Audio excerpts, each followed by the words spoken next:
Hi, this is Tim from Garden Hands. This is going to be a 100% voiceover on this one. It was so windy that day. So we are over at Lindsay's place, Lindsay and Kevin's, and they've got a gravel driveway and they live on a gravel road for a frontage too. That winter was a bit hard on gravel. It didn't freeze as hard, so it was hard to not plow the gravel into the ditches. So we sort of took it upon ourselves to get a broom for one of our mowers. It's a four-wheel drive mower. It's a 738 John Deere, so it's four-wheel drive, which helps a lot. If you didn't have four-wheel drive, this mower or this brush would tend to push you one side or the other a little bit if you're on a steeper ditch. We used to use a steel, I think it was called a combi system. If a rake. Well, rake. That's right. We used to use a rake. So then we moved up to a steel with a paddle on it, so you could either push it or pull it. You could turn it either direction. You could flip it over. And for the longest time, we kind of pushed it, and that's a workout, but it's a lot faster than a rake. Jody and I live on a highway, and we would get gravel from the snow plows, which we love our snow plows. We like the road plowed. But there's gravel on the side of the road, and that gets pushed into the ditch, and it's nice to get it out of the way when you're going to mow. So we used a rake, then we moved up to that steel with a paddle on it, and that was a big step up. That helped a lot. You could do in a day what it probably took you 3 or 4 days to rake, I think. So as we get older and lazier, smarter, let's call it smarter. Mm-hmm. We have a neighbor that had a system like this, and I hate to borrow stuff, so we went out and found one. It takes a little bit of getting used to, but it isn't bad. On a windy day when the gravel is kind of dry that you're brushing, it's a very dirty job. You want to have sunglasses and earplugs and mask and I don't know what else, a wetsuit or something. It's a dirty job on the wrong day. You want to if you can kind of pick your wind direction, that helps a lot. But it is fast. I don't know, what did we spend on this day when we raked your driveway and just about, it was over a half a mile of ditch. Mm-hmm. I don't think we were there more than a couple hours, was it? If that. Okay. It went pretty quick. You did what, 3 passes on each side? Yep. It would be nicer to have a narrower one somewhat, but you want it to go outside your wheels too. A lot of times you'll see where I was probably doing only a piece that's a foot wide, and that's because it would lay in the ditch kind of wrong. It was too wide for the curve of the ditch.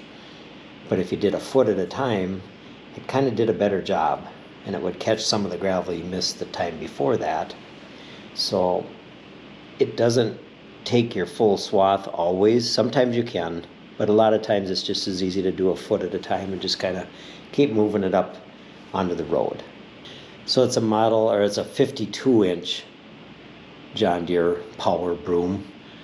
I guess we've used it now. This will be our second year we used it. We probably have done, we went over to Scott's and did some for him this year. You went all the way down the road. Yeah.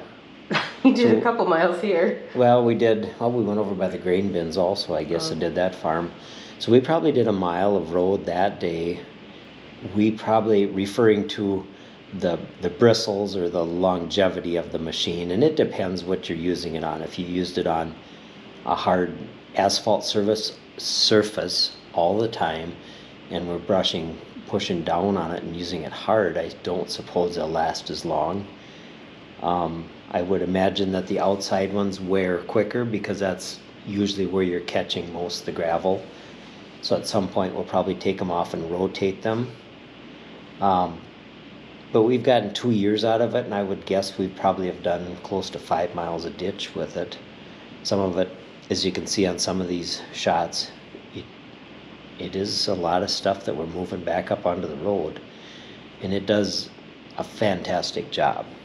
I guess you wouldn't say it's a cheap piece of machinery to have around, but it saved so much time. I think in the long run, in 10 years of time, it will more than pay for itself if you put a value on your labor and just the value of your time to do something else, to plant flowers or go to a kid's game or be at work, whatever the case is.